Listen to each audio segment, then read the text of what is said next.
नमस्कार. कालच्या भागामध्ये 22, 23, 24 एप्रिल रोजी उदगीरमध्ये जे अखिल भारतीय 95 साहित्य संमेलन झालं, त्यात आयोजनाबाबतीतल्या जमा खर्चाचा तपशील मी आपल्यासमोर सादर केला. आजच्या भागामध्ये एकूण या 3 दिवसामध्ये साहित्यिक एकूण ज्या चर्चा झाल्या त्या विषयाचा एकूण लेखाजोखा मांडण्याचा प्रयत्न करणार आहे. ह्या साहित्य संमेलनाचे अध्यक्ष भारत सासने यांनी अतिशय प्रभावी भाषण केलं. एकतर ते प्रशासकीय अधिकारी राहिलेले, आपल्या बीड जिल्ह्याचे जिल्हाधिकारी होते. दुष्काळाच्या बाबतीत इथले जे सगळे प्रश्न आहेत या त्यांचा अतिशय चांगला अभ्यास आणि साहित्याचे सर्व प्रकार, कथा, कादंबरी, दीर्घकथा, असे सगळे नाटक, सगळे प्रकार त्यांनी हाताळलेत. खरं म्हणजे त्यांच्या साहित्यावरती अनेकांनी PhD केलेली आहे. चांगला साहित्यिक आणि एकूण निर्भीडपणे व्यवस्थेच्या विरोधात बोलणारे साहित्यिक म्हणून त्यांची ख्याती आहे. या संमेलनाच्या निमित्ताने कुठलाही वाद उत्पन्न झाला नाही. भारत सासनेंचं भाषण हे अतिशय गाजलं, छान मांडणी केली. अर्थात साहित्यिकांनी जी काही मांडणी केली त्याच्यामध्ये उपप्रश्न उपस्थित होतातच, कारण व्यवस्थेच्या विरोधामध्ये ते मत मांडत असताना त्यात सरसकटपणे सगळ्यांना ठोकण्यामध्ये जी एक सिस्टीम असायला पाहिजे, ती जे एक वृत्ती त्या पद्धतीनं मांडणी करायला पाहिजे, ती मांडणी म्हणावी तशी झालेली नाही. पण एकूण त्यांचं भाषण हे चांगलं झालं. या संमेलनाच्या उद्घाटन प्रसंगी शरद पवार होते.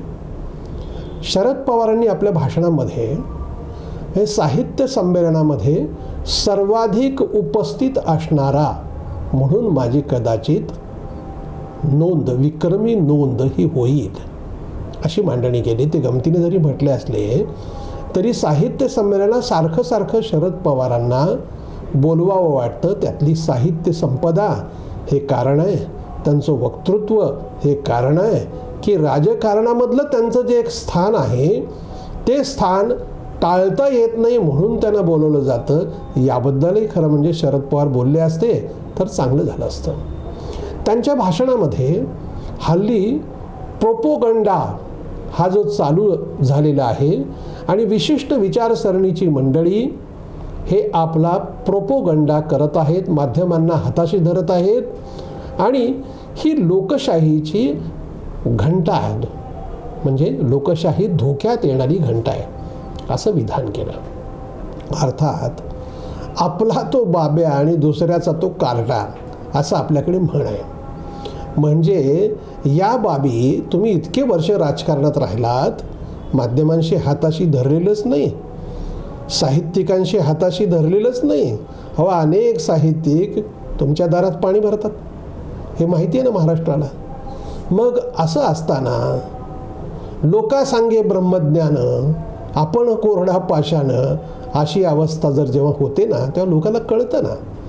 त्यामुळे शरद पवारांनी आपल्या भाषणातून या व्यासपीठाचा उपयोग आपली बाजू मांडण्यासाठी, म्हणजे आपली विचारधारा ओव्हरऑल केंद्रातल्या सत्ताधाऱ्यांच्या विरोधामध्ये मत व्यक्त करण्याची ही एक संधी घेतली, इतकंच म्हणता येईल.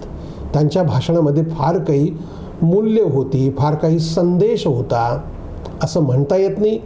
त्यातल्या त्यात त्यांनी महिलांना प्राधान्य दिलं पाहिजे, किमान 5 वर्षातून एकदा महिला या अध्यक्षा असायला पाहिजेत, असं एक त्यांनी मत मांडलं आणि घटनेमध्ये तुम्ही दुरुस्ती करून घ्या अशी सूचना केली. या संमेलनाच्या उद्घाटन प्रसंगी आता कौतिकराव ठाले पाटील जे आहेत, साहित्य महामंडळाचे अध्यक्ष, आता हे त्यांचं त्यांच्या अध्यक्षतेखाली शेवटचं साहित्य संमेलन.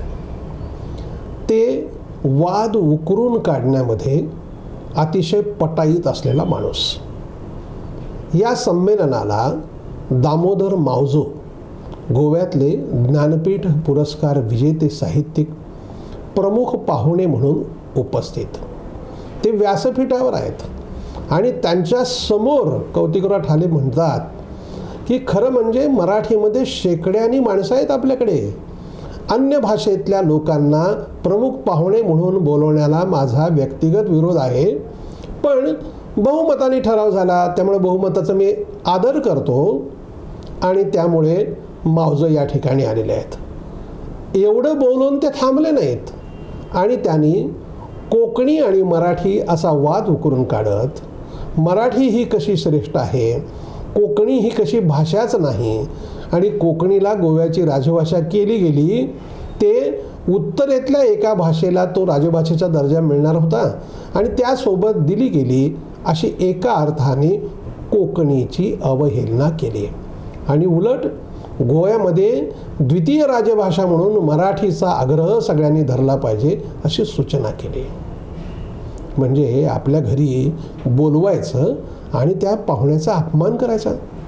दामोदर मावजोंनी अतिशय सौम्य भाषेत कौतिकराव ठाले पाटील यांनी उपस्थित केलेल्या सर्व प्रश्नांची उत्तरं दिली आणि ते असं म्हणाले की तुम्ही अचानकपणे सगळे बोलवलेले आहात, म्हणजे मुद्दे तुम्ही जे उपस्थित केलेत, उद्या याच व्यासपीठावरती तुम्ही मला वेळ द्या, तुमच्या सर्व प्रश्नांची उत्तरं देईन. आणि हे म्हणत ते म्हणाले की मुळात आपला देश हा बहुभाषिक देश आहे. तुम्ही पुढच्या वर्षी गोव्याला साहित्य संमेलन घ्या आणि आम्ही सर्व प्रकारची जबाबदारी घेतो. परस्पर कौतिकराव ठाले पाटलाला अतिशय छान उत्तर दिलं. ते म्हणाले सत्तेचा माज झालेली मंडळी आहेत आणि त्यामुळे लोक चुकीच्या पद्धतीने वागतात. अभिव्यक्ती स्वातंत्र्याची गळचेपी होते आहे. काश्मीर फाईल्स या चित्रपटाचा उल्लेख करत या चित्रपटाच्या विरोधामध्ये ज्या पद्धतीचं वागणं वर्तन लोकांचं आहे, तुम्ही अन्य वेगळा चित्रपट काढा, तुमचं म्हणणं मांडण्यासाठी वेगळं पुस्तक लिहा ना. त्यामुळं अशा विरोध करण्याची ही प्रवृत्ती कशी धोक्याची आहे हे मावजो यांनी सांगितलं आणि त्याला उपस्थितांनी अतिशय उत्तम दाद दिली. सर्व साहित्यिकांनी मावजो जे म्हणतात त्याबद्दल विचार करण्याची गरज आहे. साहित्य संमेलनातला उद्घाटनाचं जे सत्र आहे ना, ते झालं चांगलं, भाषणं झाली चांगली, पण 4 तास उद्घाटनाचा कार्यक्रम म्हणजे समोर बसलेल्या लोकांना त्यांची परीक्षाच बघितल्यासारखं होतं ना. म्हणजे साहित्य संमेलनामध्ये लोक चर्चेसाठी येतात हे खरं आहे, ऐकण्यासाठी येतात हे खरं आहे, पण एकूण जे सभाशास्त्र आहे ते शास्त्र मात्र साहित्य महामंडळाच्या मंडळींनी, आता का सगळे कार्यक्रम त्यांच्या अखत्यारीत असतात, ते पाळलं गेलं नाही हे नक्की म्हणता येईल. यामध्ये जे परिसंवाद, एकतर म्हणजे जवळपास 7-8 परिसंवाद होते, कवी संमेलन, बालमेळावा, बाल साहित्यासाठीचं एक स्वतंत्र दालन नाशिक नंतर हे उदगीरमध्ये सुरू झालं आणि याला अतिशय चांगला प्रतिसाद मिळाला. यात जी रचना केलेली होती, ज्या साहित्यिकांना तिथे संधी उपलब्ध करण्यात आली होती, मग तिकडे दासो वैद्य असतील, बालाजी असेल, अशा सगळ्या लोकांना फार चांगला तिकडे प्रतिसाद मिळाला आणि त्यात भरभरून बाल साहित्यिकांनी सहभाग घेतला. या संमेलनामध्ये आणखीन एक चांगली बाब पर्यावरणाच्या विषयावरतीचा परिसंवाद होता. चर्चा अशी होती की आपले राज्याचे पर्यावरण मंत्री आदित्य ठाकरे हे या परिसंवादामध्ये भाग घेतील आणि येणार असं आदल्या दिवशीपर्यंत सांगितलं जात होतं. एकतर मुख्यमंत्र्याचे प्रतिनिधी म्हणूनही ते उपस्थित राहतील, पण ते काही आले नाहीत. अर्थात ते न आल्यामुळे काही बिघडलं नाही, चर्चा अतिशय चांगली झाली. पर्यावरण अभ्यासक अतुल देऊळगावकर हे अध्यक्षस्थानी होते, त्यामुळे त्यांनी चर्चेचा रोख जो आवश्यक आहे त्या दिशेने सगळी चर्चा नेली आणि हा परिसंवाद एक गाजला. लोकांना दिशा देण्याचं काम या परिसंवादातून झालं. माध्यमांची विश्वासार्हता शून्यावर येऊन ठेपली आहे का, हा परिसंवादही गाजला भरपूर, पण आयोजकांनी म्हणजे जे तिथे जो विषय निवडला आहे तो विषयात मुळात तुम्ही कन्क्लुजन काढता, निष्कर्ष काढता, प्रश्नार्थक चिन्ह ठेवलेलं नाही असं म्हणत आयोजकावरच टीकेची जोड उठवली. अर्थात अतिशय चांगली चर्चा या परिसंवादात झाली. जयदेव डोळे यांनी संतुलितपणे सर्व बाजू मांडल्या आणि यात मालकांचा दोष कसा आहे हे त्यांनी अधोरेखित केलं. लेखक आणि लोकशाही मूल्ये या परिसंवादामध्ये हा एक वेगळा परिसंवाद. खरं म्हणजे साहित्य संमेलनात, नाशिकच्या साहित्य संमेलनापासून निवडणूक विभाग हा स्वतः परिसंवादामध्ये सहभागी होतो आणि उत्तम पद्धतीनं त्याचं नियोजन केलं जातं. म्हणजे साहित्य संमेलनामध्ये सर्वात चांगलं नियोजन जर कुठलं असेल तर हे लेखक आणि लोकशाही मूल्य या परिसंवादाचं होतं. यात परिसंवादामध्ये सहभागी जी सगळी मंडळी होती त्या त्या क्षेत्रातली अतिशय दिग्गज. राजकुमार तांगडे हे नाटककार, शिवाजी अंडरग्राऊंड इन भीमनगर मोहल्ला या नाटकाला आता 10 वर्ष झाली, 10वं वर्ष. विदुरईच्या साहित्य संमेलनामध्ये ते नाटक त्या ठिकाणी होणार होतं आणि राजकुमार तांगडे हे इकडच्या म्हणजे अखिल भारतीय साहित्य संमेलनामध्ये परिसंवादात सहभागी झाले. आपल्या 10 मिनिटाच्या मांडणीमध्ये राजकुमारने उपस्थितांना अंतर्मुख व्हायला लावलं. ते असं म्हणाले की कोण लेखक एखाद्या महाविद्यालयामध्ये प्राध्यापक आहे, 1-2 पुस्तकं काढतो आणि ज्यांनी नोकरीला लावलं त्यांच्या चरणी ते पुस्तक अर्पण करतो, अशा पोटार्थी लेखकाकडून लोकशाही मूल्यांची जपणूक होईल अशी अपेक्षा कशी काय बाळगायची, असे प्रश्न उपस्थित करत एकूण लोकशाही कशी धोक्यात येत चाललेली आहे आणि लोकशाही मूल्य रुजवण्यासाठी काय करायला पाहिजे. तर सोनाली नवांगुळ या अनुवादिका आहेत, कोल्हापूरच्या, दिव्यांग आहेत. त्यांनी आपली मांडणी करताना दिव्यांग हे त्यांची हाडं वाकडी असली तरी मनं मजबूत आहेत, बाकी लोकांनी त्यांची हाडं शाबूत आहेत पण मनं त्यांची वाकडी आहेत, मनातलं त्यांच्या व्यंग दूर होण्याची गरज व्यक्त केली. चांगल्या पद्धतीने सर्वांचीच, दिलीप चव्हाणांचं भाषण असेल, दीपक पवारांनी जे सूत्रसंचालन केलं ते अतिशय नेटकं होतं आणि निवडणूक अधिकारी श्रीकांत देशपांडे यांनी यामागची जी भूमिका मांडली त्याला पण अतिशय चांगला प्रतिसाद मिळाला. मग कथा कादंबऱ्या असतील, या विषयाच्या चर्चा आहेत, कविकट्टा असेल. आता सीमावर्तीय भागांचं एक स्वतंत्र कवी संमेलन घेण्यात आलं. निमंत्रित कवी संमेलनाला 80-85 कवी होते. रात्री 9 वाजता हे संमेलन सुरू झालं आणि संपलं 1:30 वाजता. म्हणजे नवोदित कवी संमेलन, अशा सगळ्याच संमेलना, गझलकट्टा होता त्याला पण गर्दी होती.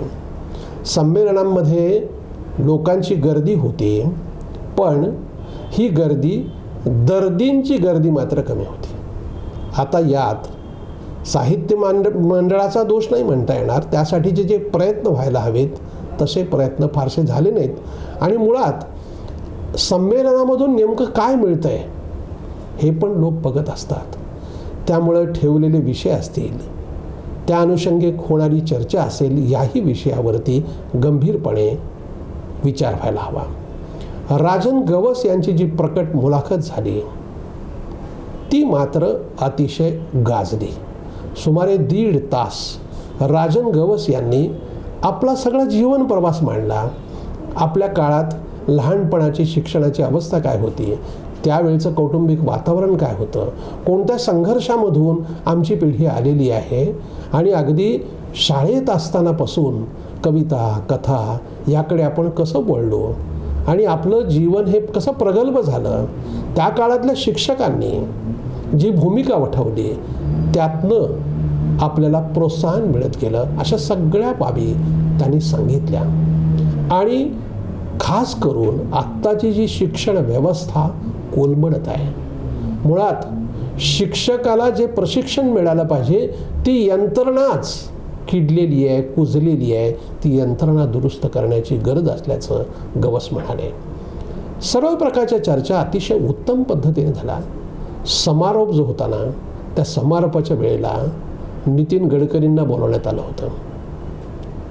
नितीन गडकरी यांनी आपल्या भाषणात शिक्षण आणि साहित्य हे 2 व्यासपीठ असे आहेत की तिकडे राजकारणाची चर्चा करायला नको असं म्हणत सुमारे 35 मिनिटाचं त्यांचं भाषण झालं. ते म्हणाले डोळे दान करता येतात पण दृष्टी दान करता येत नाही, दृष्टिकोन दान करता येत नसतो. तो असावा लागतो, तो विकसित व्हावा लागतो. या पद्धतीनं साहित्याची मूल्य ही किती महत्त्वाची आहेत, संस्कार किती महत्त्वाचे आहेत आणि त्यासाठी सर्व कुटुंब व्यवस्थेनेच कसं लक्ष द्यायला पाहिजे, अतिशय छान पद्धतीची त्यांनी मांडणी केली. या संमेलनामध्ये ठराव झाले, जवळपास 20 ठराव होते. आता अधिवेशनं संमेलन म्हटलं की तेव्हा ठराव आलेच, वर्षानुवर्ष तेच ठराव. म्हणजे याचा देखील एक विचार करण्याची गरज आहे. आता जेम्स लेनच्या निषेधाचा ठराव किती 2003 साली विषय होता, तो अजून पुन्हा त्यांचा ठराव तुम्ही करताय निषेधाचा, याला काय अर्थ आहे की नाही? म्हणजे तेच ते विषय, म्हणजे प्रसारमाध्यमांचा विषय नाशिकच्या साहित्य संमेलनामध्ये जो विषय होता, जो मथळा होता, तसाच्या तसाच मथळा या संमेलनामध्ये ठेवण्यात आला. कल्पना दारिद्र्य म्हणजे किती असावं. तेच ठरावाच्या बाबतीत म्हणता येईल. अगदी छोटे छोटे उपविषय करत, म्हणजे सीमा प्रश्नाचा जो एक विषय आहे त्याच विषयामध्ये सगळे मुद्दे घालायला पाहिजेत. आता काय झालं आहे की संमेलनामध्ये सीमावाद आणि सीमेचं वादांचा प्रश्न हा मांडला नाही तर संमेलन झालंच नाही असं वाटेल, अशी गडबडच आहे. आणि त्यामुळे प्रत्येक संमेलनामध्ये सीमावादाचा ठराव होत असतो, याही संमेलनामध्ये झाला. पण याचं आता हसं व्हायला लागले. ठरावाकडे फारसं कोणी गांभीर्यानं पाहत नाही, हा एक उपचार राहिलेला आहे. संमेलनामध्ये ह्या होणाऱ्या सर्व बाबींकडे लक्ष देण्याची गरज आहे. म्हणजे तेच ते आणि तेच ते असं म्हटलं जातं, तसंच ठरावाच्या बाबतीत होतंय. या बाबींमध्ये सुधारणा होण्याची नक्की गरज आहे असं मला मनापासून वाटतं. धन्यवाद.